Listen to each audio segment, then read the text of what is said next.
The movie begins with the main character, Benjamin, a hacker, sitting in an interrogation room. He didn't get caught, he turned himself in. Walking straight into Europol's office, he claimed he could lead them to the hacker group, Friends, and even the Russian cyber mafia. But he had one condition: he would only talk to Hannah, a specialist from the cybercrime division. When she arrives, she wastes no time and asks why he surrendered and why he specifically requested her. That's when Benjamin begins his story. Growing up, he was a lonely kid without friends, always dreaming of having a superpower that would make him a hero. His life felt like something out of a comic book, but not in the way he wanted. His father ran off before he was born, and he was raised by his grandmother. The only thing she had left from her father, a soldier killed on the Eastern Front during World War II, were a few spent Soviet shell casings. Hannah interrupts him, unimpressed. She's not here for a sob story. She wants facts. Benjamin smirks and performs a small magic trick, subtly making his point. Every detail matters. Hackers, he explains, are just like magicians.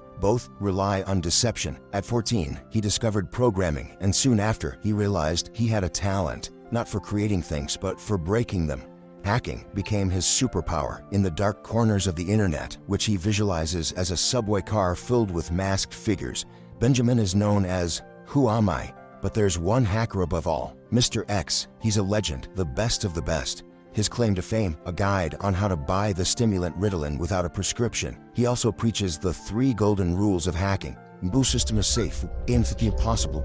Have fun, both online and in real life. That last rule is the hardest for Benjamin. He's had a crush on Marie, his former classmate, for years, but never had the courage to make a move. Then one day, fate gives him a chance. He bumps into her at university and, determined to impress her, decides to hack into the system and steal the exam answers. Maybe then, she'll finally notice him. With a stolen set of keys, he sneaks into the server room. It should have been smooth, but luck isn't on his side. A security guard catches him in the act. For his first offense, Benjamin is sentenced to community service. Now, instead of hacking into networks, he's stuck picking up trash on the streets, fueled by stolen Ritalin and frustration. Maybe at that moment it finally hits him, what emptying the recycle bin really looks like in real life.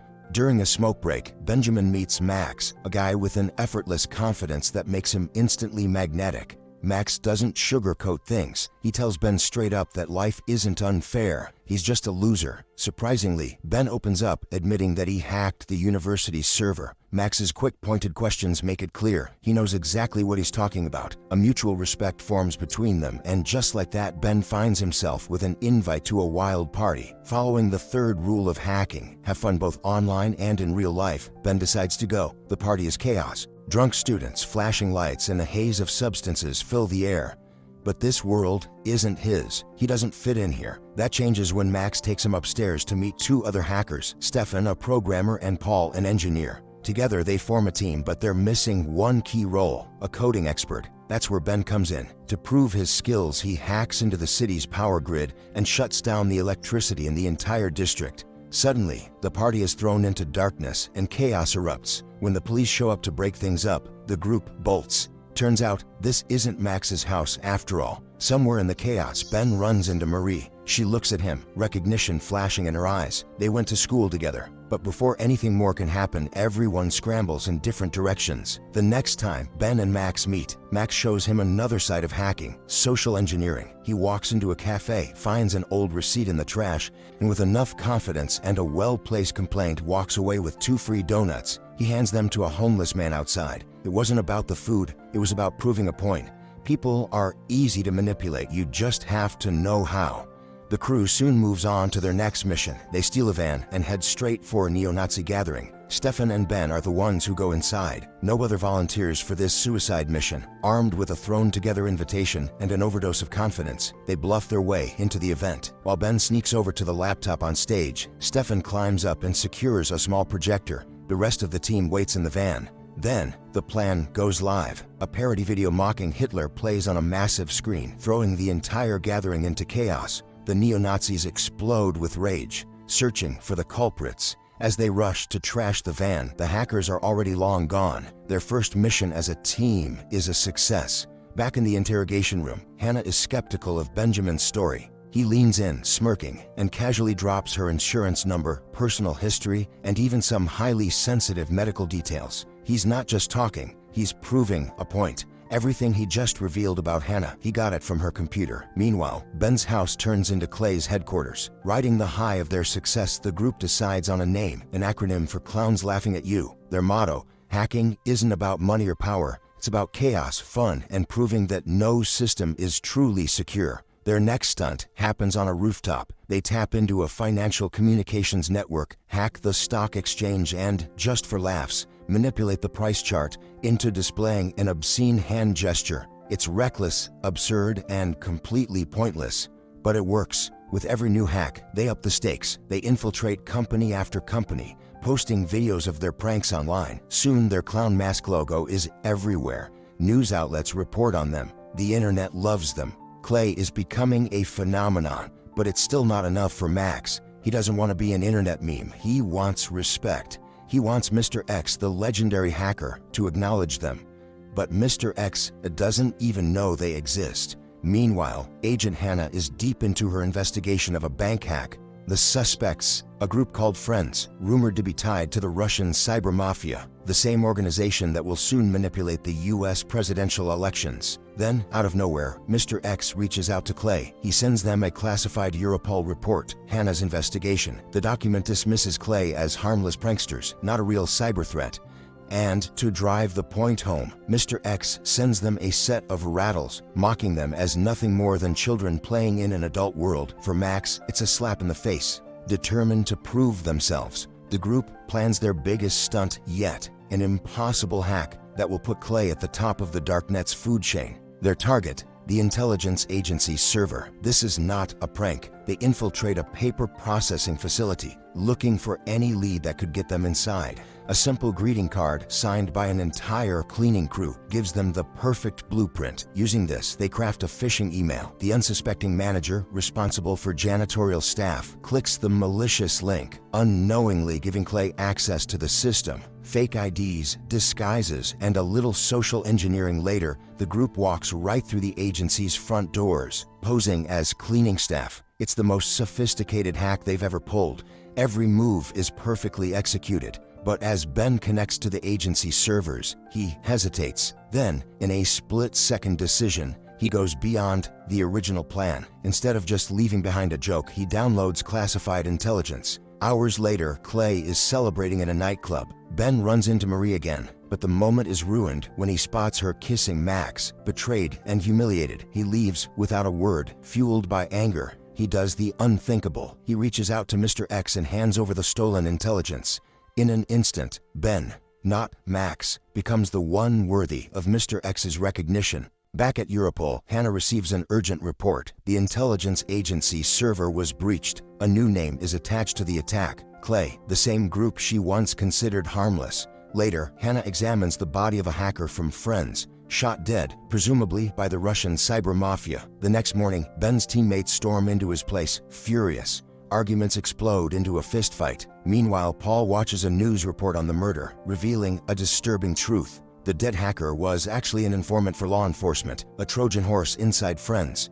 Then comes the real bombshell. The media reports that Clay is responsible for the stolen intelligence. The team turns on Ben. The plan was just to leave a prank message. No theft, no risks. But Ben confesses he sent the files to Mr. X. Realization hits hard. Mr. X must have been the last surviving friend and eliminated the informant himself.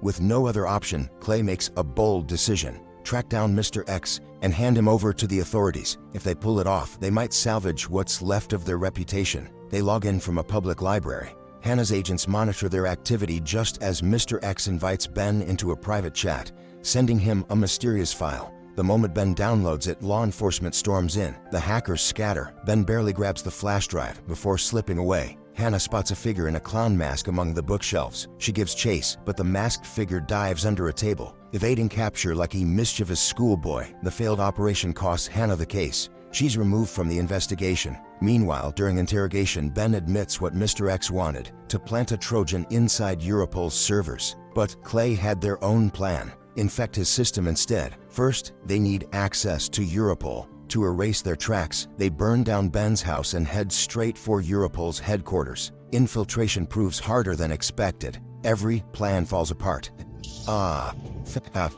Then, by pure luck, Ben finds a visitor pass. Playing the part of a clumsy guest who lost his wallet, he slips inside and plants a signal interceptor. Success. They gain access to the Europol servers and pass the connection to Mr. X, but he sees through the trap, outmaneuvering them. Instead of getting caught, he flips the game, exposing Ben's real identity, address, and photo online. Instantly, hitmen, built like Trump's election security, begin hunting him down.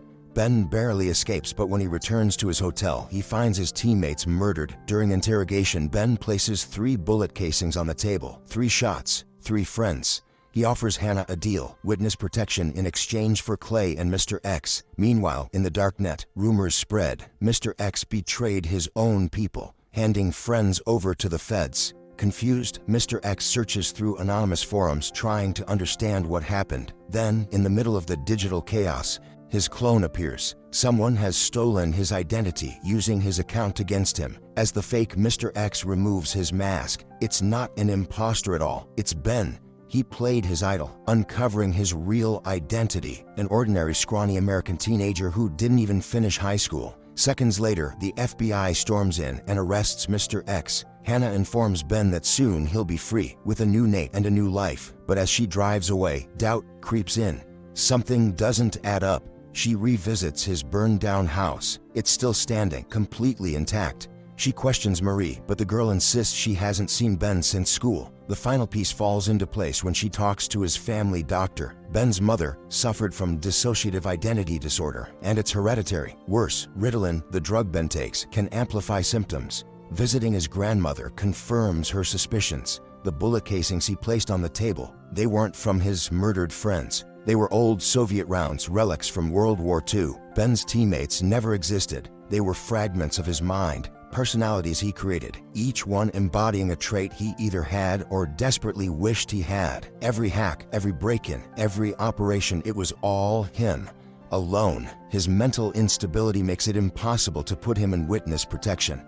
Hannah prepares to bring him to trial. As they drive, Ben apologizes for hacking her computer, and in that moment she makes a decision. She hands him a way out, one final hack. If he can breach Europol's servers and erase his identity, he can walk free. As she watches him go, she asks one last question. What's the trick? Ben smirks, saying that people see what they want to see.